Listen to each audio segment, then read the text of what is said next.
Un esquema de esta fabricación, vemos que en principio tenemos las canteras donde se extrae la arcilla y la caliza.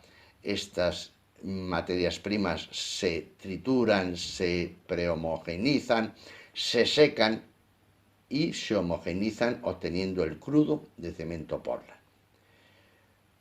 Pasan a el horno vertical donde están los ciclones y luego al horno horizontal donde se van a producir todas las reacciones químicas de transformación para que posteriormente sea enfriado bruscamente, primero para que no se reviertan las reacciones químicas y segundo para que no se cristalice el clínker, sino que quede en estado vítreo. Ese clínker de cemento se va a almacenar y posteriormente, cuando se vaya a fabricar el cemento, se mezclará con el regulador de fraguado y con otros componentes, según el caso, para obtener los diferentes tipos de cemento Portland que existen. Una vez mezclados, se va a proceder a la molienda hasta una granometría tremendamente fina y envasado o almacenado para su expedición, bien, como digo, en sacos o bien a granel.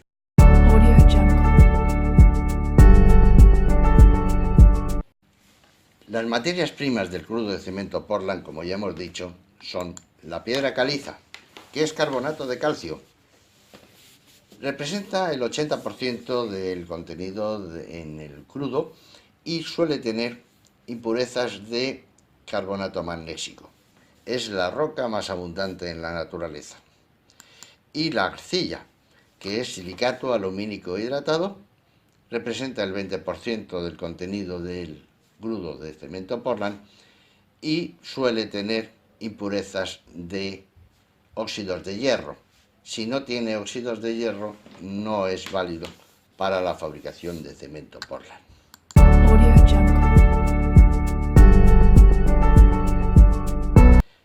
El proceso térmico es mediante el horno rotatorio, que está formado por una primera parte vertical, que son los ciclones, donde se va a precalentar y a producir una serie de reacciones químicas, y el horno rotatorio propiamente dicho, donde se van a formar los componentes fundamentales del clínker de cemento Portland.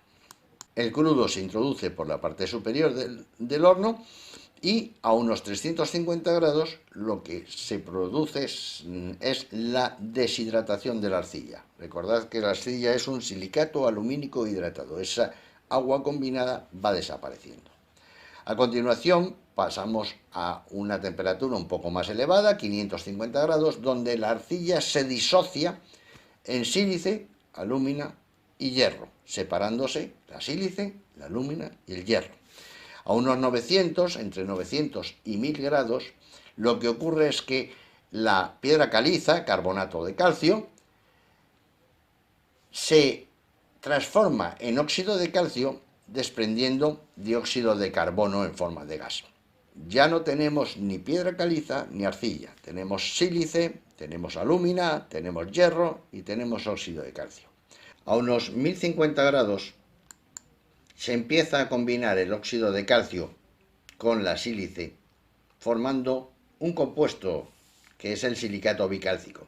Además, también a esta temperatura de 1050 grados, el óxido de calcio se combina con la alúmina y con el hierro, formando el ferritoaluminato tetracálcico o ferroaluminato tetracálcico. Subiendo la temperatura, pasando a 1200 grados, el óxido de calcio se combina con el silicato bicálcico, formando silicato tricálcico. Y el óxido de calcio también se combina con la alúmina, formando el aluminato tricálcico. Cuando llegamos a los 1300 a 1450 grados, se sigue formando silicato tricálcico y aparece la que llaman fase líquida, porque tanto el aluminato tricálcico como el ferritoaluminato tetracálcico se convierten en líquido. Pasada esta fase, donde hay parte líquida y parte sólida, tenemos que producir el enfriamiento brusco del clínker. ¿Por qué? Por dos motivos. Uno, porque si no, el silicato tricálcico, al ir bajando la temperatura, se reconvierte en silicato bicálcico.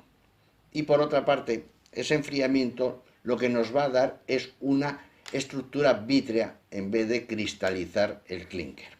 De tal manera que de 1450 grados pasamos a 60, 100 grados de temperatura en muy poquito tiempo. Como se puede ver, hay una fase sólida, que son los silicatos, silicato bicálcico y silicato tricálcico, que componen o constituyen del orden del 80% del contenido de clínker. Y la fase líquida, aquellos componentes que se han licuado, que son el aluminato tricálcico y el ferrito aluminato tetracálcico, que componen el 10%, 20%. Esta fase líquida es imprescindible porque ellos son los que pegan, aglutinan, unen los silicatos tricálcicos y bicálcicos. Este clínker enfriado se mezclará con regulador de fraguado. El regulador de fraguado siempre es o algez, que es la piedra de yeso, piedra natural, o la anhidrita, que es sulfato cálcico anhidro, otra piedra natural, o incluso se puede utilizar yeso de construcción. Y según el caso, podremos mezclarlo con otros componentes que la mayoría de ellos son desechos de procesos industriales. La escoria granulada de grano alto, las puzolanas, cenizas volantes, esquistos calcinados, caliza o humo de sílice. Estos componentes, junto con el clínker adecuadamente mezclados, se introducen en un molino de bolas donde el clínker, el regular fraguado y los otros componentes son molidos hasta granulometría tremendamente fina. El producto resultante es el cemento Portland, que normalmente se encuentra en el mercado bien ensacado o bien a granel.